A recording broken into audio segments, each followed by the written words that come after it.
Hey Hi guys, welcome back. Welcome back to our channel. No, shame, let's do it again. Why? Because I think we always do that. And then people are going to think it's not genuine. It is true. Do you think so? I think people are going to be like, oh, every time they open their video. Oh, okay. Do you know what I mean? They're so excited. Okay. We are. Okay. Okay, 1, 2, 3. Hey Hi guys. Welcome back to our channel. So, guys, okay, here's it. 1, 2, 3. Hey guys. Your girl's just waving. Welcome back to our channel. We're so glad to have you back. Yes. So good to be back in 2018. So what we're talking about today is finding Mr. Right. Is there Mr. Right? Do you have a soulmate? And were there non-negotiables on that list? And was there a list? So if you want to know more, Stick around.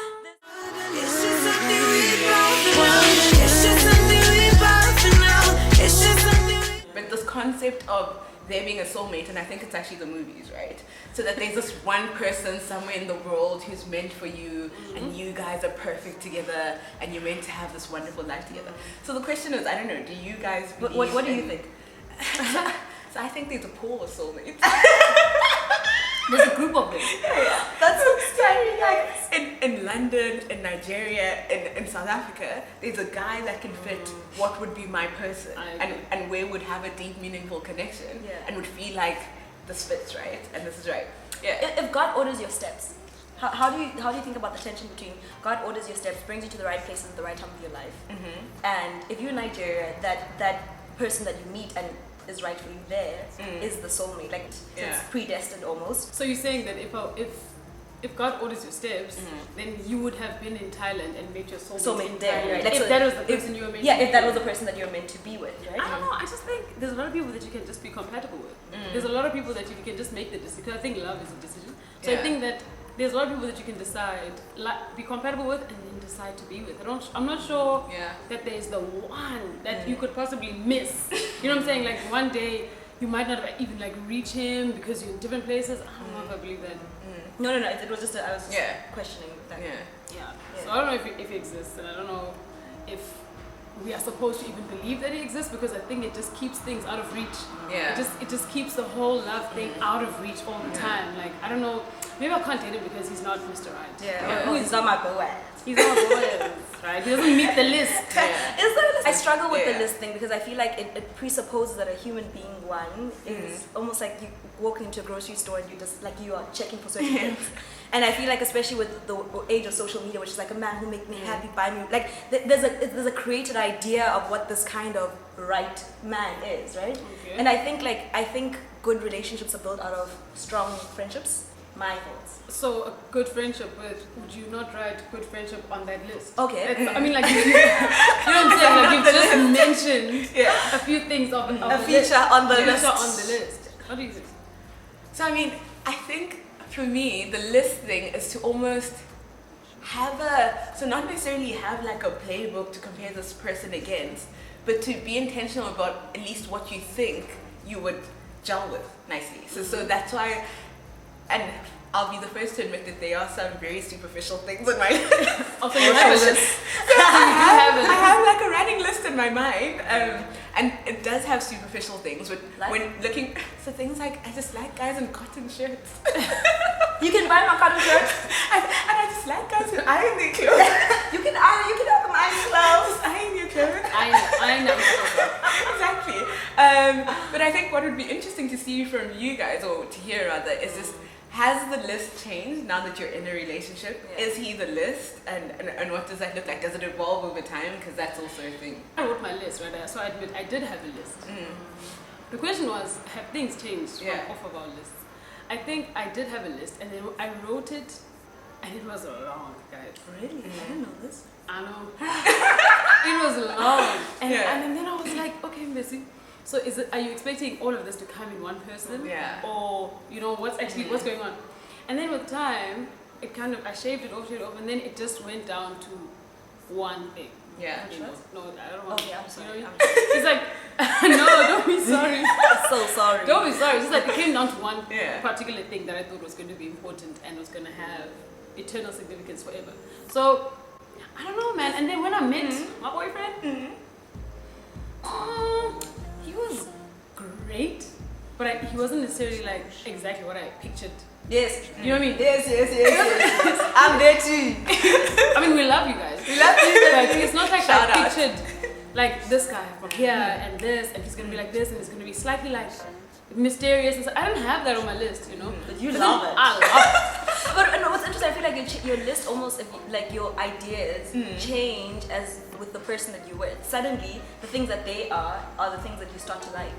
So as you guys were speaking, I was just thinking about the whole concept of the activity of creating a list. Does it in some way close you up to just trusting your gut and trusting that if you connect with people genuinely and you're being yourself, then I will find what should be on my list without necessarily coming into that conversation already with the list. Yeah. Because my brother was actually teasing me. He was like, Sharon, the kind of guy you're looking for is probably CEO of a company, mentors 6 boys over the weekend, teaches Sunday school and Sunday reflects and does yoga in his spare time, cooks. And I mean, at a point it was, to be honest, where it's like you're not even these things and you can't be sustainably those things without sacrificing yourself and becoming worn out. But the fact that you have this idea of just, soccer dad makes hot dogs. He's the one who makes the He's in proposal. Parliament, he walks into the White House, he's got broad shoulders, he's charismatic. When he stands on a podium, he speaks to the world and everybody's drawn to him. Right? Like, that's the idea. He went to law school, went to Harvard, he's got... Yeah. Actually, wait, Sharon. Okay. Your perfect man walks in there now. What is he wearing? cotton shirt. So he's wearing a white cotton shirt. Yeah. That is ironed, blue jeans, but like not like just like a rowdy blue, like a like a nice deep blue. Yeah. And then he's probably wearing white sneakers just to match that t-shirt. But it Okay. all fits him well. Okay. Yeah. And he goes to the gym. Does he go to the gym? Yes. Does he love the gym? He goes to the gym. He doesn't have to love it, but he has that. I start working out in the morning to clear my. Yes. And sometimes I do yoga instead. And yeah, just to reflect because I'm about the external but the internal Okay, as well. what does he have in his hand? So in his hand he has a book. He's probably reading We're 8 Years of Power by Ta-Nehisi Coates or Between the World and Me. So he's very like political and just in touch. Okay. Yeah. Okay. Where's he on his way to? Is he going to lunch? Is he going to a meeting? Where is he going? He's going to he's going to a coffee shop to probably sit and do a bit of reading and just take. When is he working? Is he working? It's a Saturday. He does more. It's a Saturday. Yeah, it's a Saturday. So he's reading after a gym session in the morning. He's going to a coffee shop to sit and read. Okay. Yeah. What's his hair like? His hair is just a nice cut, so a very like nice clean cut with a beard that you want to put your fingers in. What does he say to you? Please delete that. It's all happening. What does he say to you? He says, so does he know me now? No, somehow he's approaching. Okay, like, So are we he's- together? No. Okay. You still see him coming. Yeah. Like, what is he like? Is he like, hey? Yeah. Is he? What's this conversation about? So he comes up and he's really honest and genuine. He says hi and sits down and just starts having a meaningful conversation with me. Does But he not compliment necessarily. Does he compliment you? Yes, Say, yes.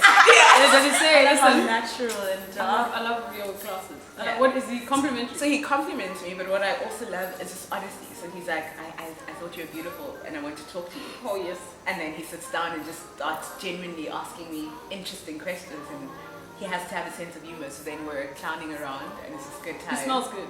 Of course. Guys, are you listening? This lady is free. So interesting. So yeah, I guess we can all build our perfect man. Yes. But I don't know if it's really If it's real. if it's real. Yeah. And I actually think that you might be robbing yourself of something. And I also, life surprises you. And I think being open to that is sometimes where you allow for the beauty of God to work in the interaction with a random person who you didn't think could be your person, and you start loving even the things you thought you could never love, which grows you as a person. So I mean, although And sometimes what you want is not always what you need. Right?